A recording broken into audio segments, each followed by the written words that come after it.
Oh, hey. It's RKA. You know, they say that millennials don't read anymore. And guess what? I'm reading a book by a famous blogger. Blogging is dead. Reading is dead. I don't think so. And by the way, yes, I highly recommend this book by blogger Samantha Irby. We Are Never Meeting in Real Life. Why did I need to go check that title to say that to you? I don't know. But We Are Never Meeting in Real Life. Read it if you love books. Don't read it if you hate fun and swear words, because there's a lot of both of those things in this book. And I thought it was, a good book to use as an example for the question, is blogging dead? Do people read blogs anymore? Huh? And I got an answer for you. So, do people read blogs anymore? I gotta tell you, yes and no. What? It's a dialectic. My dad told me the other day that the best way to kill a conversation is to use the word dialectic. And I'm an iconoclast and a rule breaker, so I thought I'd just throw it in his face. It's a dialectic. It is both and. Yes, people read blogs. No, people don't read blogs. What? That's what I'm talking about today. I'm RKA. I always get... There it is. And this is another episode of Awkward Marketing. Hey, Megan, Sophia, Lynn, Becca, Jan. Oh my gosh, I am swimming in love today. So excited to see you guys today. And we're taking on a contentious topic. People like to debate about this. Blogging. Is it dead? Is it not dead? People read them. Do they don't read them? And as I said before, yes, they do. No, they don't. Here is why. So the truth of the matter is, no, people don't read blogs anymore. ... like they used to.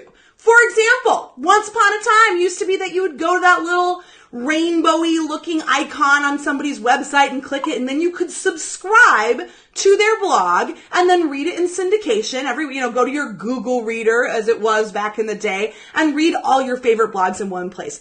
Well, the RSS feed, that I gotta tell you guys, it is pretty dead. And, it had a long, beautiful life, but it just ain't what it used to be. So no, people aren't subscribing to your blog like they might have done in years past and reading it immediately as soon as you have a new blog out. So that's the truth. No, people are not reading your blog the way that they once did by, through syndication, through feed, RSS. So that's the first thing. No, they're not reading it, not like they used to. Also, people are typically not reading every single word of your blog. I know it hurts. It smarts because you craft those words. You're so, you spend your time making this beautiful blog and then what? People are skimming it. Yes, they're skimming, they're scanning, and typically they're reading in an F shape. So maybe they're reading the top of the blog and they're reading kind of along the side of a blog and skimming to try to get all of the greatest, juiciest content. So no, people aren't reading every single word of your blog, but guess what? Does that mean that blogging is dead? No, it's not, because people are still reading blogs. So let me give you some examples. A lot of times my clients will say to me, I don't like blogging. I would rather be on Instagram. I get so much validation there. And hey, who doesn't love throwing up a picture and putting a bunch of hashtags on it, and within 10 seconds you get tons of likes and validation, and it feels like you're getting more engagement on that one tiny Instagram post than you are on this blog that you've just spent hours or days crafting. And I get it, because I've been there, and I love the validation of putting up an Insta post with some hashtags and then immediately getting that feedback. But the truth of the matter is, you're getting a lot more superficial feedback on social media because, as you know, everything's going by super fast. So it's like. And so, I caution people when they're saying, I would rather go to somewhere like Instagram. I'd rather go somewhere like Facebook. I'd rather go to Pinterest. I'd rather go to Twitter. I'd rather go to LinkedIn and post my content there and just forget about having a website altogether. And this is dangerous, guys. It's dangerous for so many reasons. And I'm going to break that down today because the truth of the matter is, yes, you still need a blog. Yes, you still need a website. And this is why. Number one, the fact of the matter is we can't rely on social media alone to build our businesses. The main point, or the main reason for this, is because you don't own your profile on social media. You don't. I don't own my Facebook page in the sense of I don't control how I'm getting in front of people, how it's getting in front of people. I don't control the algorithm. And every single time that something like Facebook or Instagram changes their algorithm, people who have built their entire business platforms on these networks oftentimes see a massive drop in engagement. So, if I've built my entire business on Instagram, oh my gosh, Sophia, you're so right. Headings are so important. I don't know why I'm stopping in the middle of this point to get excited about what Sophia just said. But yeah, but yeah, if I built my entire business on Instagram with absolutely no presence anywhere else online, suddenly one day Instagram changes how they do things, whoop, suddenly I see a drop in my sales. I see a drop in my engagement. So the number one reason why I do recommend continuing to put up your greatest content on your own website, on your own blog, is we don't control social media. We don't own social media. We can't, and if we build our entire platforms on social media, when those platforms change, we're screwed. So that's the first one that I wanted to get to you. The second reason is also connected to social. Social media is not a reliable search engine. So hey, I love social media. You want to go to where your clients are spending time and hanging out. And in my case, that is going to be on social media. That's why I'm here on Facebook Live sharing with you today. I know you're hanging out on Facebook. I know you're spending time there. I know you're spending time on Instagram, on Pinterest. And that's why I make a point of going to those places. However, let's just say that in, 3 or 4 weeks, you're talking to somebody and you're like, you know what? I remember this video that Rachel did that was so helpful about XYZ topic. I want to send it to you. You go into your Facebook search box. That video is not going to easily be found, right? You're going to have to do some work to dig through all of my social posts and, go to my page and look through the videos and to be able to find that amazing piece of content. Social media is not a reliable search engine. If I want to go back in time and find this amazing thing that Sophia shared a few weeks ago about blogging, or actually Sophia had a great post on her website a couple days ago on her Tiger Cat Studios website about blogging. If I want to go find that information quickly and easily, because time is of the essence, guys, I'm not going to go to her Instagram and scroll through dozens of pictures to find that picture and then somehow figure out how to share that link with my friend. I'm going to go to her website because I know there's going to be a working archive of all of her best content there, and that's going to be the easiest, fastest way for me to find it. And let's just say I've never found Sophia before. Let's just say I don't even know who the heck she is. And I'm looking online, I'm looking on Google, searching for, why should I have a blog? What can a blog do for my business? Because that was the topic that Sophia was writing about a few days ago. I'm not going to be able, if she's only posted this information on her Facebook profile or on her Instagram, guess what? That information will never come up in search. Not even on a page 100, okay? That information is only going to come up in search if it's on Sophia's website. So if I'm going on Google, I've never heard about Sophia before, but maybe I could be a great client for her. I'm putting in some search terms. I'm never going to find that information if it's only posted on social media. Social media is just simply not a reliable search engine. And so while you want to be there and you want to be in front of your clients sharing information every day, we also don't want to rely on social media alone to be the archive of our greatest information. So there you go. Okay, number 3, and this is another one that is kind of connected to exactly what I'm saying. The number 3 reason you want to keep your greatest content on your website is because you want to make it easy for people. I'm stealing this tip from Ash Amberger because she writes about this all the time, about how you don't want to force people to click over here and search over there and go over there just to find your content. You want to make it as easy as possible for them. And using Ash Amberger in the middle finger,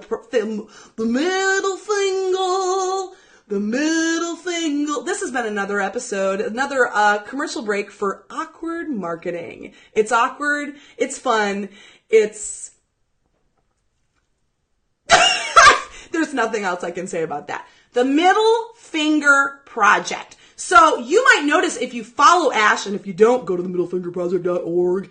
If you follow Ash, that she will often put her content in different places. If you go to her Facebook page, she's got her greatest content there in the form of a Facebook post. She's also got that greatest content coming to you through email. She's also got that great content on her website. And so she's making it easy for people. She's not only putting her greatest content on her Facebook page and expecting you to go all the way over there, even if you don't spend time on Facebook. She's not only putting her greatest content in her email newsletter and hoping that you're clicking and opening that every single time. She's not only putting that content on her website. She's making it super easy and putting it in all of those places so that it's easy, it's accessible, and she's not expecting you to do somersaults and go here, there, and everywhere to find her greatest, juiciest stuff. And so that's another reason why you want to have it on your website. Because, for example, using that idea of, a couple weeks from now, you want to share this, you want to share this video, you're going to want to go over to my website and find it easily on there in the archives and be able to send it to a friend. Now, I'm going to take a little pause here and admit that I am not walking my talk on this right now. So I'm going to say, why am I talking about this topic today? One of the reasons is I've made a real concerted effort to be more visible this year using a tool like Facebook Live. And so this is my 22nd episode. Every single week I've created Facebook Live videos, and I haven't been amazing about getting them over to my website and my blog. And that's all going to change starting this week. I'm training my husband to get those Facebook Lives over to my blog, and here is why. Doing Facebook Live videos has been amazing for my business because it's been able to allow me to connect to people who spend a lot of time on Facebook, first and foremost, and to some new users who are on Facebook who I never would have connected with before. But guess what I found out when I took a look at my analytics? My website engagement has dropped, as well as, even though I'm getting a lot more connection and visibility with new people on Facebook, this is not converting necessarily into more traffic and more application forms. In fact, my applications have stayed pretty consistent. Now, this is good because I'm still getting a really healthy flow of new people coming in my doors. But what I realized when I looked at these analytics and I did a little bit of digging is I'm doing myself a disservice by not getting these damn Facebook Live videos over to my website stat. So you'll be able to see in the next few weeks as I kind of, up-level my strategy that I'm also going to be putting all of these videos over on my website. So if somebody does land on my website, whether they're a new user or they're looking for my greatest content all in one place, it's all going to be there for them. I don't want to give them an extra step of having to go all the way over to my Facebook profile to find my greatest video content. So this is an area where I'm learning along with you guys. I'm sharing behind the scenes some transparency about the real facts of, social's great, and social has really helped me get in front of new audiences. But if I don't get that stuff on over to my website, my bottom line, instead of going up, is just going to stay the same. And what's the damn point? You know what I'm saying? So that would be my third tip, is you want to make it super easy for people. You want it to make it foolproof, and you want to get your content into all different places.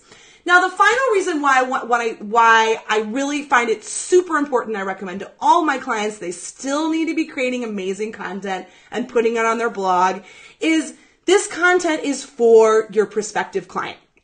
One of the reasons for a blog that I often give to small business owners when we're talking about the effectiveness of blogging is that when somebody goes to your website, your blog is what contextualizes the brand promises that the rest of your website copy is making. So, for example, if on my homepage I say, when you need more than a website, you need more than a web designer, which is one of my taglines, and it's on my homepage. What does that mean, though? There's hundreds, thousands, more than thousands of web designers out there in the world. And so if somebody wants to get to know super quickly what style of web designer I am, what are my values as a web designer, what is my process like, what is my approach to the design experience, heading over to my blog is the quickest and easiest way to find that out. And I'm not saying that people are going to be reading every single blog on my blog page, but even if you just skim, because that's what people do, as we know, they're scanning, they're scanning.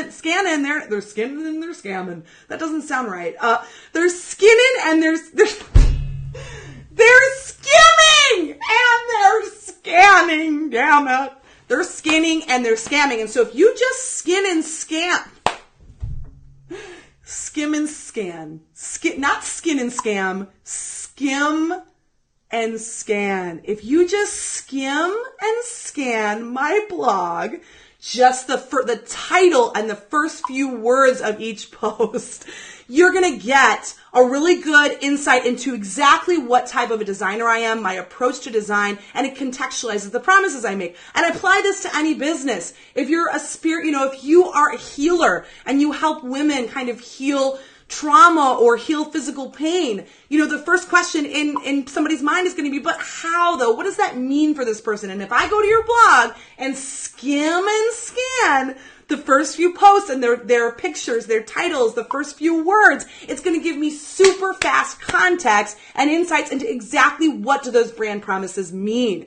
Oh my gosh, I got to slow down. Sophia's saying, girl, you have these on your site? No, not yet. I got to get them up. And Robin says, real facts. Hey, everybody, tongue twister, skim and scan.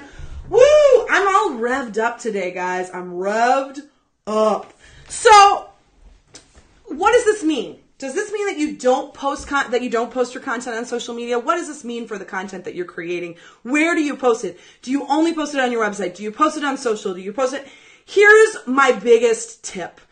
Back in the day, speaking of people don't read blogs the way they used to, it used to be that it was all about quantity. How fast can you put out new content? How much new content can you put out on a regular basis, right? And so it was like, if you could blog every single day, you were going to see results from it. Well, things have changed, folks. It's no longer about quantity.